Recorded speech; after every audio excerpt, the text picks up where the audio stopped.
Hi friends, welcome back to my channel. It's officially Sephora sale time.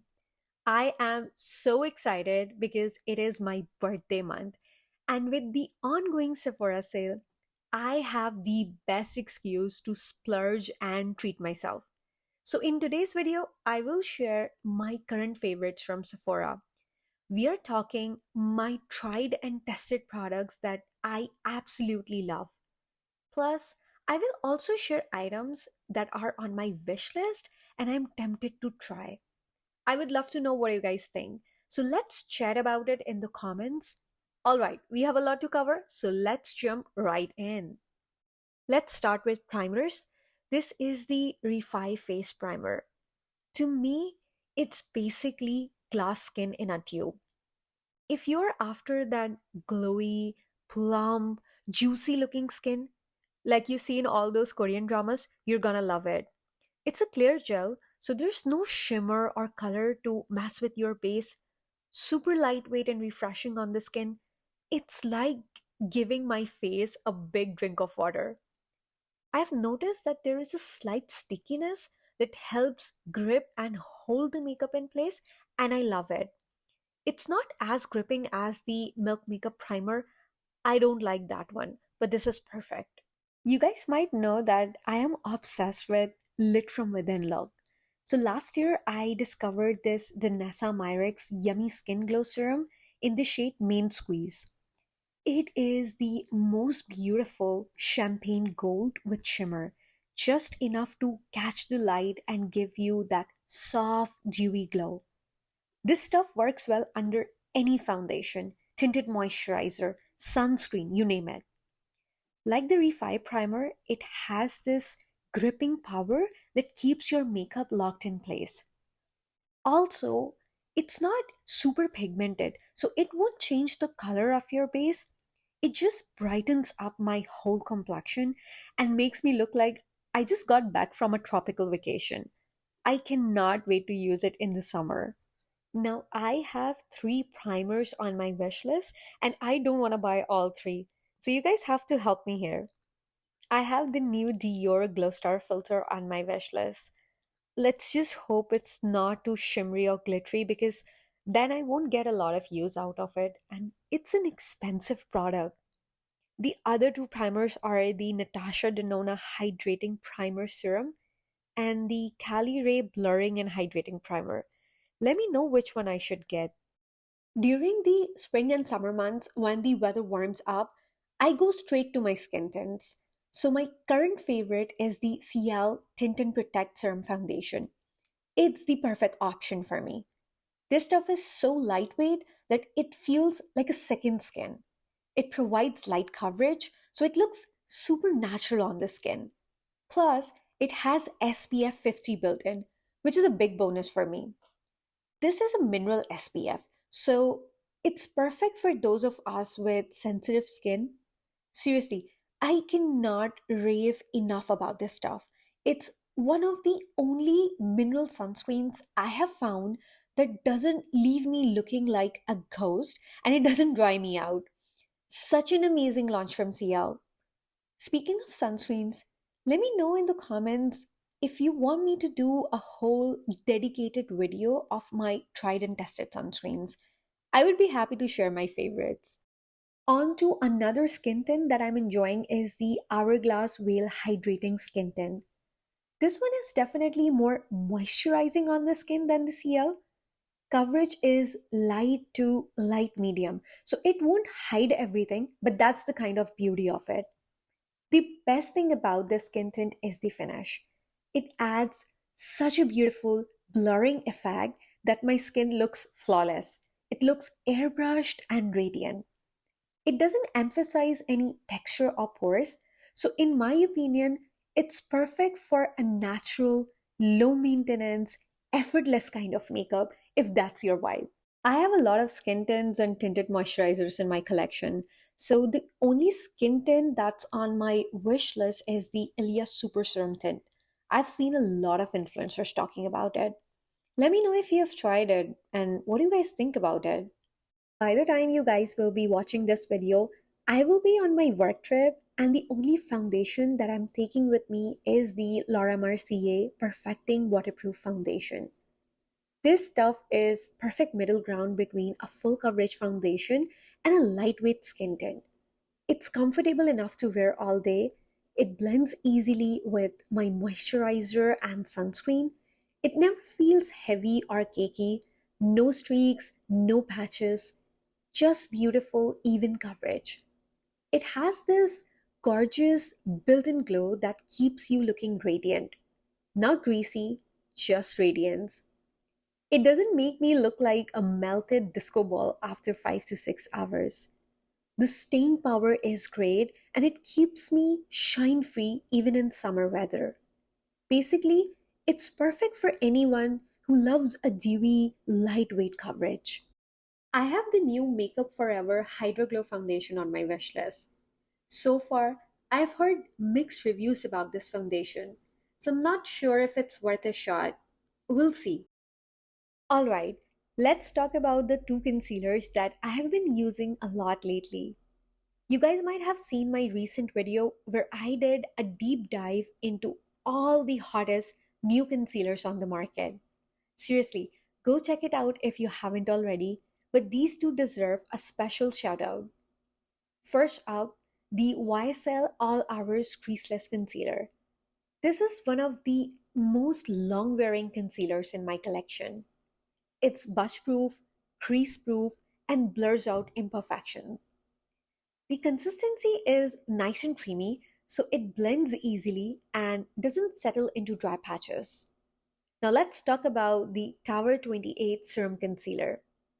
This one has a totally different vibe.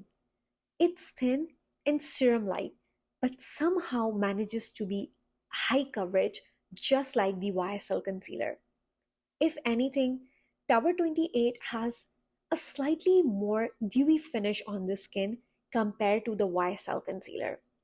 Honestly, both of these concealers are amazing and it would work for pretty much any skin type.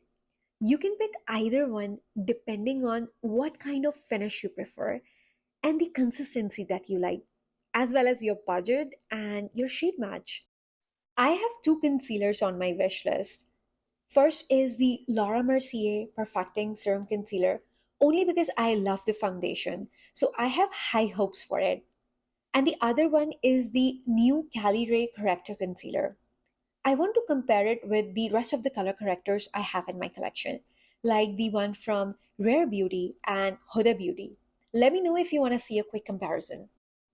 Moving on to a category of makeup that I'm not super excited about is the setting powders. I don't like to wear powders because most of them cling to my dry patches.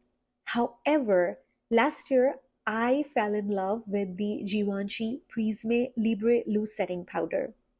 It is so finely milled that you can layer it on and it won't ever look cakey or heavy.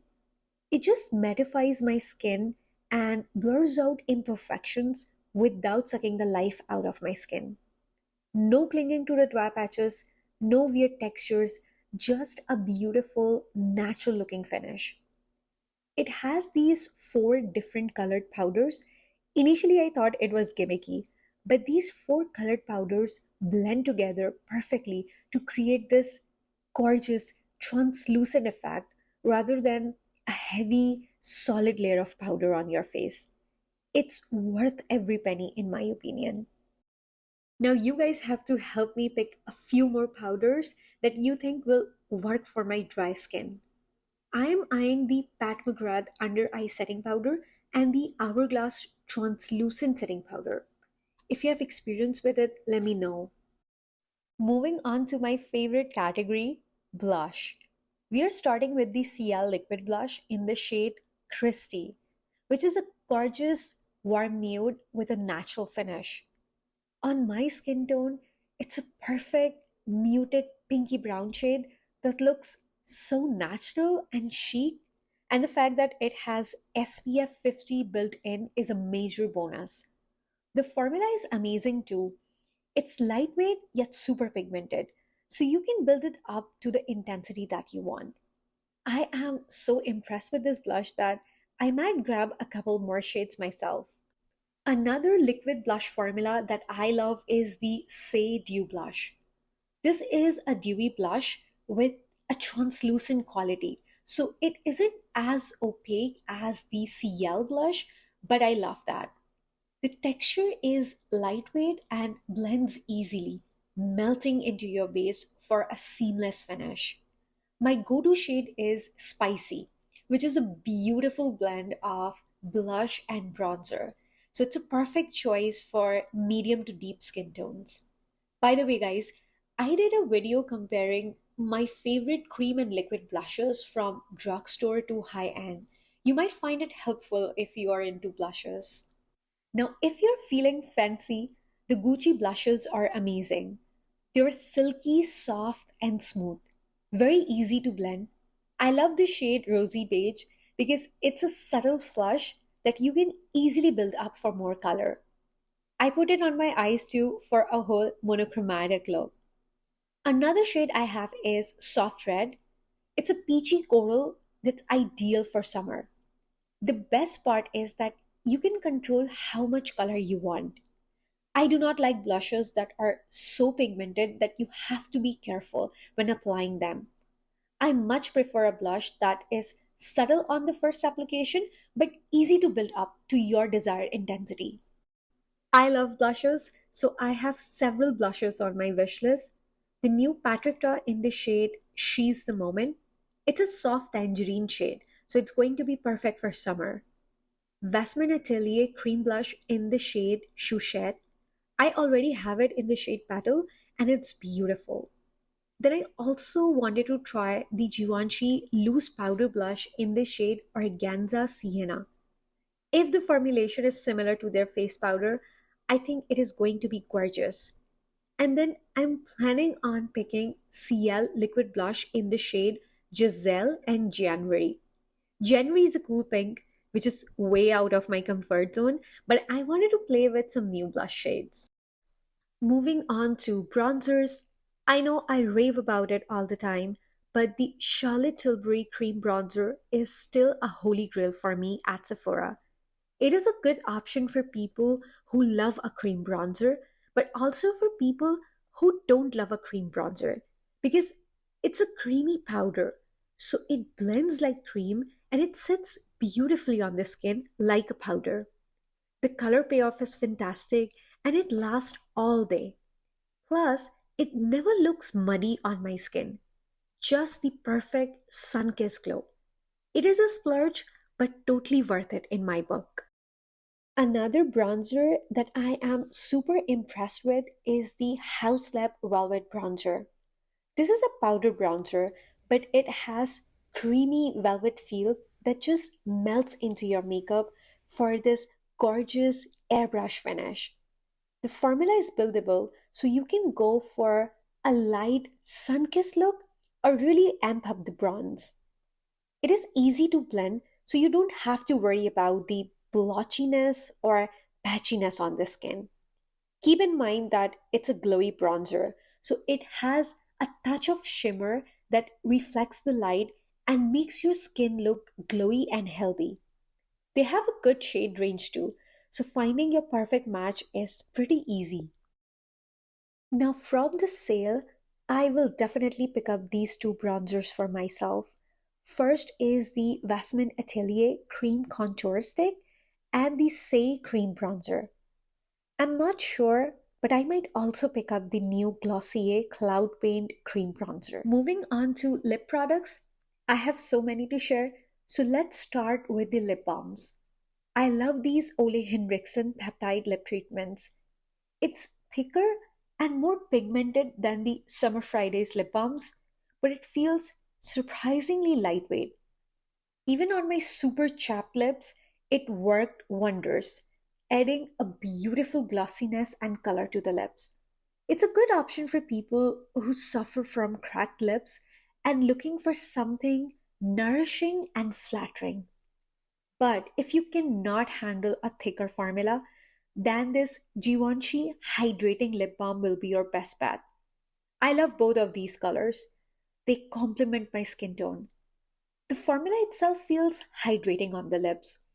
It's not sticky And for a lip balm, it's surprisingly long lasting. I have my eyes on another shade from this collection called Pink Nude. I think it will be a perfect nudie pink shade for me. For a more natural look, I love these Say High Shine lip gloss. They're not very pigmented, so it's perfect for everyday minimal makeup look. They add just a bit of gloss and make your lips look fuller. You can wear them on their own, but I like to pair them with a lip liner for a more defined look. Just a word of caution, they smell funky, but it goes away quickly, so it's fine. I have always been a fan of Merit signature lipsticks. They are one of the most comfortable lipstick formulas on the market. They're not like super bold, highly pigmented lipsticks, but they're not sheer either, just the right amount of pigmentation. I find them to be hydrating and comfortable to wear, so my lips don't feel dry or tight. Beautiful formula. Now, Merit recently came out with matte lipsticks. I'm not usually a matte lip girl, but I got them because these shades look stunning. For a matte lipstick, I am surprised that it feels so comfortable and lightweight on the lips. The best part is that it doesn't have a dry texture like most of the matte lipsticks on the market, so it's not going to tug on your lips. They leave this beautiful, soft matte finish that looks really put together but still natural. I have my eyes on the new Westman Atelier Hydrating Matte Lipsticks. They're so expensive, so I could use some discount. I also wanted to try the new Tatcha Kisu Lip Tint and the K Skin Lip Balm. Both of these lip products have SPF in them, which is great. On that note, do let me know if you would be interested in seeing reviews of all the lip balms with sun protection. I have a few in my collection that I can share with you all. I am in love with brown mascaras, especially when I'm going for a soft, natural look. Two mascaras that I've been reaching for a lot lately are the Tower 28 Make Waves mascara and the YSL Lash Clash. I have talked about YSL in the past, but I love this mascara for its color. It's a true brown shade that really makes my eyes pop. The formula on this is slightly wet for my liking, so I just stick with one coat. But that one coat does wonders for lengthening and separating my lashes. Tower 28, on the other hand, has the perfect formula. Not too wet, not too dry. So it stays all day without smudging. The shade is a rich brown, so it's not as dramatic as a black mascara, which is perfect for everyday wear. It separates, elongates, and volumizes my lashes all at the same time. I love it. Now, I don't have any mascaras on my wish list, but let me know if you are picking any mascaras from the Sephora sale. Alright, that wraps up today's video. Are you guys planning on shopping during the Sephora sale? Let me know in the comments what's on your wish list. Are you going for tried and true favorites? Or are you looking to try something new? I would love to hear about it. Please don't forget to hit that subscribe button if you enjoyed the video and want to see more from me. It seriously helps me a lot. Thanks for hanging out, and I will catch you in the next one. Bye.